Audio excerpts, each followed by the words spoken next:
In chapter 11, KP kind of brings up this idea, what's called humanism. Now, if we were in class, we'd actually spend like a whole day or two on humanism and what it looks like in this world. But instead, I'm going to give you a super fast crash course on this. Okay, so hang with me. It's going to be short, it's going to be fast. Highly recommend you actually just going and like searching online, reading some more with it. But here's a challenge. What is the largest religion in the world? I like that little graphic right there because you can see actually the world religions based off of where they are in the world. And so, like Islam is right here in the northern Africa and all the Middle East, right? Hindus is primarily India. Christian, Catholic, evangelicals is a lot of in the U.S. Catholic is super predominant in South America, and agnostics is in Europe, China, it looks like, and a little bit of Russia. And so, what is the largest religion in the world? And are you ready? It's none of the ones you think. It's actually humanism. Humanism is the root of most religions in the world, as well as it's crept into Christianity as well. And let me explain. Humanism is that the modern man, oh, pardon me, I'm backing up a little bit because KP says this modern man is unconsciously holds the highest regard of ideals of happiness, freedom. And he says, basically, we as humans, our goal is to progress mankind. And the end goal of humanity is to do whatever makes you the most happy. That is unbiblical. To just simply do whatever makes you most happy is both unbiblical and dangerous. Case in point, I know this is going to be super extreme, but let's say I like killing people. Then the most thing that makes me most happy is killing people. Well, that doesn't seem very biblical, does it? Right? So hopefully that's not you. If that's you, we should talk. We should get you into psychology because yes, that's not right. But you don't want to do whatever makes the most happy, because if I do whatever makes me the most happy, that lets you know that I can do whatever I want to other people, and that's dangerous. Humanism, it's the largest religion in the world, and if I want to define humanism, it's the goal of a person is their personal happiness. Humanism is my life, the purpose of my life is happiness. Now, what you find in like Islam is the goal of Islam is to be at peace with myself and get myself to paradise. Hinduism is to fulfill your purpose in prosperity and be self-enlightened. Atheism is to destroy religion and just live without accountability so I can just tell myself what I want to. And Christianity, isn't it that we're supposed to stop sinning and just get to heaven? Now, if you notice these, all of these are focused on my happiness as a person. I'm focused on, I want to be happy, so I want to be at self-peace, be self-knowledgeable, I don't want any accountability, and I just want to get to heaven. All of those are fine goals, but they're not biblical. See, you can answer these questions. Why did Jesus die for you and me? If you answered, hey, to get me to heaven, that's part of it, but that's not it. I mean, what's the purpose of the Christian life? Is the purpose of the Christian life just simply to stop sinning and get to heaven? Is God's primary concern your personal happiness? What we see in Christianity is that Christ is living in heaven to answer my prayers like a slot machine. And if he doesn't answer my prayers, then he's not working for me.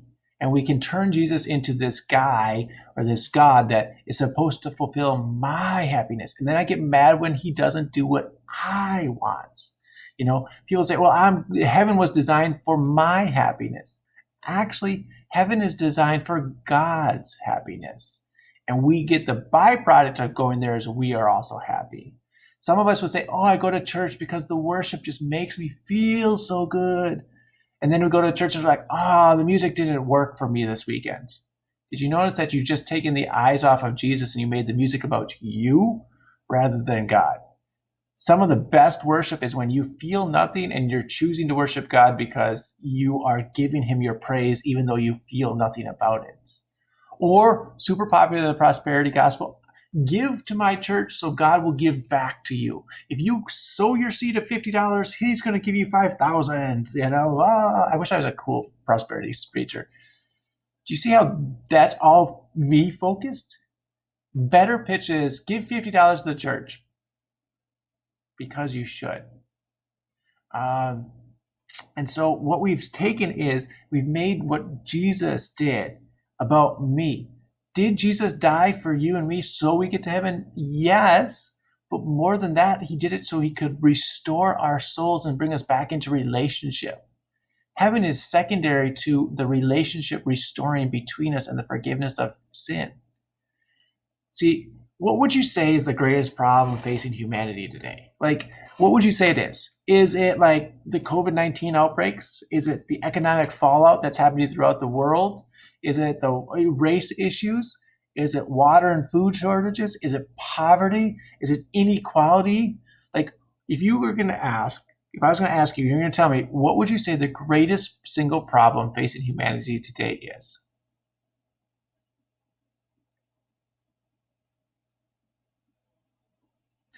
Most people are going to say something along the lines of like poverty or homelessness. All of those are problems, but those aren't the greatest need.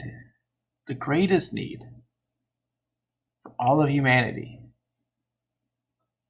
is needing a savior from sin. Because I could solve all of those. Well, I can't actually solve all of those, but we could solve, or somebody could solve all of those things, issues. And yet people still die and go to hell. See, the biggest issue facing all of humanity is not all of these social issues, it's eternal issues. The biggest need is to get a savior from your sin. And then KP goes on and he talks about this. He says, if you look at most mission agencies, they spend almost all of their budget in social work, solving issues of food or water. And he kind of goes after them hard in chapter 11 here. But it's not that those are bad, but if those are your primary focus, then basically I'm improving your human condition, making you happier and sentencing you to hell. Because if I help you be well fed, but I don't change your eternal state, then in the long run, you're actually worse off. And so KP says this, our battle is not against flesh or blood, but it's against the spiritual forces that take souls away from Christ every single day. He says, if we answer humanity's greatest problem with rice handouts and food handout and water handouts, then what we're doing is we're throwing a drowning person aboard instead of actually getting them out of the water. I like that analogy. If we just are helping their physical conditions, we are missing the mark. If a missions agency or a church is only helping people's physical states, then we're not doing what God has called us. See, we can't just do that and ignore their souls. What you find is Jesus' pattern was when someone came to him and said, Jesus, heal me, he first would confront them and share or deal with their soul issues, and then he would take care of their body or their needs. So if a homeless person comes to my church and knocks on the door and says, I need $5,000 now, we might still say, sure, we'll give you $5,000, but we want to make sure they're in right relationship with Jesus first. And where we want to be careful is humanism says just take care of their needs and not their souls. And you see this in missions agencies. The Red Cross was originally a Christian organization taking care of people. Hence, Red Cross. It's actually a cross. They don't preach the gospel anymore. Still an awesome organization. But humanism has taken over where now they just focus on the needs, the physical, tangible needs, and not the spiritual needs that really need to be addressed. And so what we want to make sure we do with any sort of missions or church work is not to ignore the soul, not to get into this humanistic mindset that my goal is to make you happy, but instead my goal is that your eternal soul is in right relationship with God. And that's where KP goes back and forth is saying, when we support missions, support missionaries that are actually sharing the gospel, not just doing good things for people. And that's a clear distinction with it, is make sure that you're supporting somebody that's doing both, helping people physically and spiritually.